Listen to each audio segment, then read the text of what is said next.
लद्दाख ये नाम सुनते ही क्या ख्याल आता है? यकीनन शानदार बर्फीले पहाड़, शांत मठ और वो नीला आसमान, है ना? एक ऐसी जगह जो बिल्कुल शांति और सुकून का दूसरा नाम लगती है। पर पता है, इस खूबसूरत तस्वीर के पीछे एक कहानी और भी है। एक गहरी और बहुत जरूरी लड़ाई चल रही है। ये संघर्ष है अपनी पहचान, अपनी संस्कृति और अपने भविष्य को बचाने का। तो सवाल यही उठता है कि आखिर शांति का प्रतीक मानी जाने वाली ये जमीन विरोध क्यों कर रही है? वहां ऐसी क्या आग लगी है? चलिए आज इसी पूरी कहानी को परत दर परत समझते हैं। तो देखिए, इस पूरी स्थिति को समझने के लिए ना हमें सबसे पहले ये जानना होगा कि आखिर ये मौजूदा संघर्ष क्या है और ये स्वायत्तता की पुकार क्यों उठ रही है। इस आंदोलन का एक जाना पहचाना चेहरा है सोनम वांगचुक। जी हाँ, वही इनोवेटर जिनसे 3 इडियट्स का वो फेमस किरदार प्रेरित था। उनके ही नेतृत्व में पिछले कई सालों से हजारों लोग सड़कों पर हैं और उनका मकसद सिर्फ एक है, लद्दाख की अनोखी पहचान को बचाना। और इनकी मांगें बिल्कुल साफ है, एक 4 सूत्रीय एजेंडा है। पहली मांग है लद्दाख को एक पूर्ण राज्य का दर्जा मिले। दूसरी, इसे संविधान की 6ठी अनुसूची में शामिल किया जाए। तीसरी, लेह और कारगिल के लिए अलग अलग लोकसभा सीटें हों। और चौथी, स्थानीय लोगों को नौकरियों में आरक्षण मिले। अब इसमें ये 6ठी अनुसूची ये इतनी जरूरी क्यों है? असल में ये हमारे संविधान का एक ऐसा प्रावधान है जो आदिवासी इलाकों को बहुत खास अधिकार देता है, अपनी जमीन, अपने जंगल और अपनी संस्कृति पर कंट्रोल रखने का। और लद्दाख में जहां 90% से ज्यादा आबादी आदिवासी हैं, उनके लिए तो ये अपनी पहचान बचाने का सबसे मजबूत जरिया है। तो चलिए अब जरा ये देखते हैं कि इस आंदोलन में असल में दांव पर लगा क्या है। बात सिर्फ राजनीतिक अधिकारों की नहीं है, मामला इससे कहीं ज्यादा गहरा है।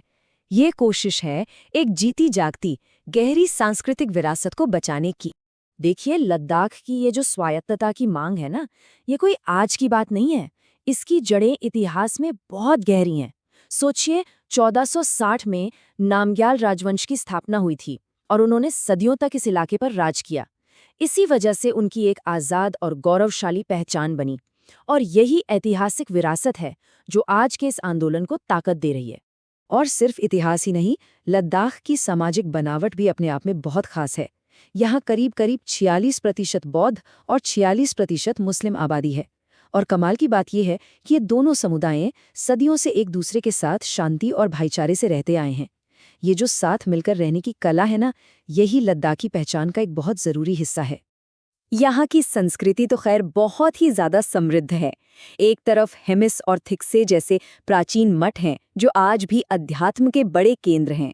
दूसरी तरफ वो बेहद खूबसूरत थांग का पेंटिंग और दुनिया भर में मशहूर पश्मीना शॉल हैं।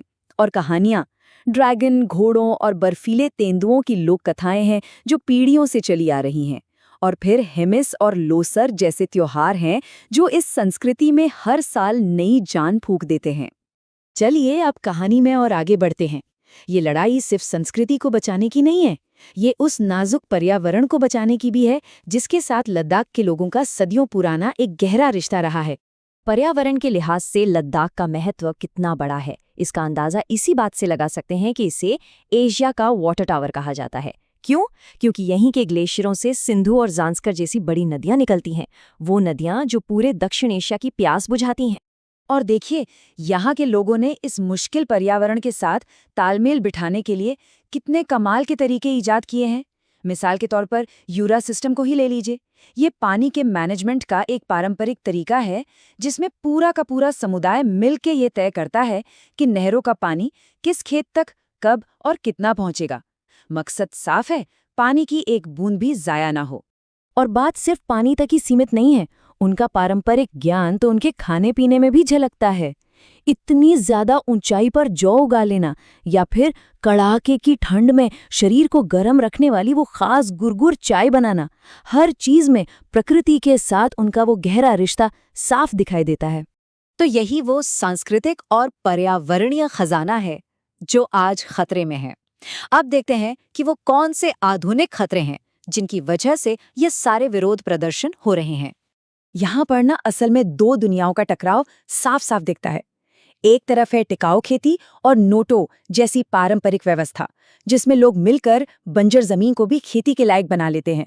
और दूसरी तरफ है बेहिसाब टूरिज्म नए ज़मीनी कानून और बड़े बड़े इंडस्ट्रियल और माइनिंग प्रोजेक्ट्स जो इस सदियों पुरानी जीवन शैली के लिए सीधा सीधा खतरा हैं। और आंकड़े देखेंगे तो पता चलेगा कि ये चुनौती कितनी बड़ी है। सोचिए, अकेले 2022 में 4.5 लाख टूरिस्ट लद्दाख पहुंचे। इससे वहां के सीमित संसाधनों पर कितना जबरदस्त दबाव पड़ा होगा। और तो और पिछले 50 सालों में ग्लेशियर 30% तक सिकुड़ गए हैं। ये एक बहुत बड़े पर्यावरण संकट की घंटी है। और ये खतरा सिर्फ क्लाइमेट चेंज का ही नहीं है। एक और उदाहरण देखिए, चांगथांग इलाके में 40,000 एकड़ में एक बहुत बड़ा सोलर पार्क बनाने का प्लान है। अब सुनने में तो ये विकास की बात लगती है ना, लेकिन इसकी वजह से वो चारागाह खत्म हो जाएंगे जिन पर दुनिया की सबसे मशहूर पश्मीना ऊन देने वाली चांगथांगी बकरियां पलती हैं। तो कुल मिलाकर ये जो लड़ाई है, ये सिर्फ लद्दाख की नहीं है। ये एक तरह से पहचान और अस्तित्व के उस बड़े संघर्ष का प्रतीक बन गई है जो आज दुनिया भर में कई समुदाय लड़ रहे हैं। इस पूरी लड़ाई का सार बस एक लाइन में है। यहाँ के लोग चाहते हैं कि उनकी जमीन, उनकी संस्कृति और उनके भविष्य का फैसला वो खुद करें, कोई बाहर वाला नहीं। ये अपनी पहचान को अपने हाथों में रखने की एक जबरदस्त इच्छा है। तो ये समझना बहुत जरूरी है कि लद्दाख की ये कहानी सिर्फ एक लोकल पॉलिटिकल झगड़ा नहीं है, ये उससे कहीं बड़ी है। ये विकास और संरक्षण के बीच एक सही संतुलन खोजने की एक निर्णायक लड़ाई है। और इसकी गूंज दुनिया भर के उन सभी समुदायों तक जाती है जो अपनी जड़ों को बचाने की कोशिश कर रहे हैं। और अंत में ये पूरी कहानी हमें एक बहुत बड़े सवाल के सामने लाकर खड़ा कर देती है कि इतनी तेजी से बदलती दुनिया में कोई भी संस्कृति अपनी असली पहचान, अपनी आत्मा को आखिर कैसे बचाए रख सकती है। ये सवाल सिर्फ लद्दाख के लिए नहीं है, ये हम सबके लिए सोचने वाली बात है।